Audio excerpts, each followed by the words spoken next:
Alors, je vais corriger maintenant l'exercice numéro 2, donc où il faut compléter avec les bons numérateurs. Il n'y a qu'une bonne réponse à chaque fois, hein, c'est celle que je vais donner, et puis je vais l'expliquer pour que vous essayiez de bien comprendre. Alors, dans le premier cas, vous devez trouver une fraction égale à 2 tiers, dont le dénominateur est 24.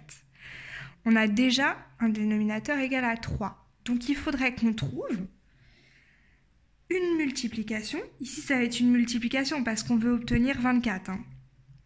Une multiplication qui permet de passer de 3 à 24. Autrement dit, dans la table de 3, qu'est-ce qui fait 24 ? Et on va trouver, en fait, cette multiplication, c'est 8. Donc, on va faire 3 fois 8. 3 fois 8, ça fait bien 24.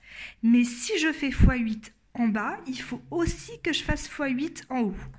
Et après, je calcule. 2 fois 8, ça fait 16. Donc 2 tiers, c'est égal à 16/24. Donc c'était 16 la bonne réponse. Pour le B, on doit trouver une fraction égale à 3 neuvièmes, dont le dénominateur est 81.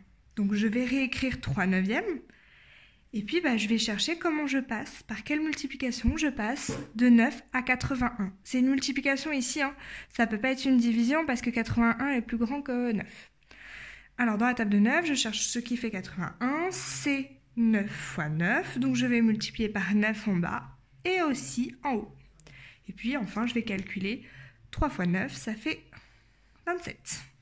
Là, c'est vraiment important de connaître ces tables, parce que là, sinon, vous allez galérer pour ce genre d'exercice. Alors, cette fois-ci, on cherche une fraction égale à 9 septièmes, dont le dénominateur est 49. Donc, même chose, je vais chercher dans la table de 7, puisque on veut obtenir à partir de 7, 49. Alors, dans la table de 7, ce qui fait 49, c'est fois 7. Donc, je vais multiplier par 7 et en haut et en bas. Et 9 fois 7, ça fait 63. Donc, 9 septièmes, c'est égal à 63 49e. Le D, on doit chercher une fraction, celle-là, elle est plutôt facile. Une fraction égale à 1 neuvième, dont le dénominateur est 18. Donc, par quelle multiplication je passe de 9 à 18 ? Je multiplie par 2. Donc, je vais multiplier par 2 aussi en haut. Et je calcule 1 fois 2, ça donne 2. Donc, la réponse, c'était bien 2 18e.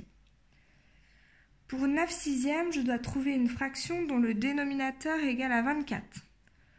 Donc, je vais chercher, à partir de 6, comment obtenir par une multiplication. Je rappelle qu'on a le droit de faire que des multiplications ou des divisions. Ici, c'est une multiplication, puisque on veut obtenir 24, un nombre plus grand.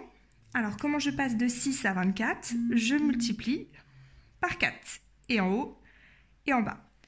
Et 9 fois 4, ça fait 36. Donc, la solution, c'était 36. 9 sixièmes, cette fois-ci, je vais obtenir justement une fraction dont le dénominateur est égal à 36. Donc, toujours à la table de 6, je cherche ce qui fait 36. C'est 6 fois 6, donc je multiplie par 6. En haut aussi. Et 9 fois 6, ça fait 54. Alors, dans les 3 derniers, c'est un cas un petit peu différent, mais on vous aide dans les 2 premiers. C'est-à-dire que 7, je vais écrire 7 sous la forme d'une fraction qui a pour dénominateur 8. Sauf que 7, c'est un nombre entier, c'est pas une fraction. Et on vous aide. Il ne faut pas oublier, ça c'est assez important, vous allez le retrouver notamment en 5e et en 4e, c'est que 7, c'est la même chose que 7 unième. C'est 7 divisé par 1. Donc, vous allez écrire 7 comme 7 unième, et après, on refait la même méthode qu'on a fait précédemment. C'est-à-dire, je vais essayer de chercher par quelle multiplication je passe de 1 à 8. Je multiplie par 8, et je vais multiplier par 8 aussi en haut. Et 7 fois 8, ça fait 56. Même chose pour le 3. Donc là, on doit obtenir une fraction dont le dénominateur, c'est égal à 15. Donc moi, je détaille tout. J'écris 3 comme 3 unième, 3 divisé par 1. Et puis après, je cherche par quelle multiplication je passe de 1 à 15. Je multiplie par 15 tout simplement. 1 fois 15, ça fait bien 15. Donc en haut aussi, je multiplie par 15. Et 3 fois 15, ça fait 45. Et en fait, on peut vérifier, parce que si je regarde 45 quinzième, c'est aussi l'opération 45 divisé par 15. Autrement dit, quel est le nombre qui multiplié par 15 donne 45 ? Ça donne bien 3.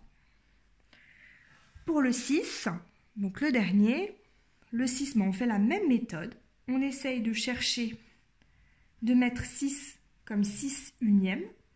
Puis après, je fais la même méthode pour obtenir une fraction sur 6. Pour passer de 1 à 6, je multiplie, j'additionne pas, je multiplie par 6, et en haut et en bas. Et 6 fois 6, ça fait 36. Voilà pour le détail de l'exercice numéro 2.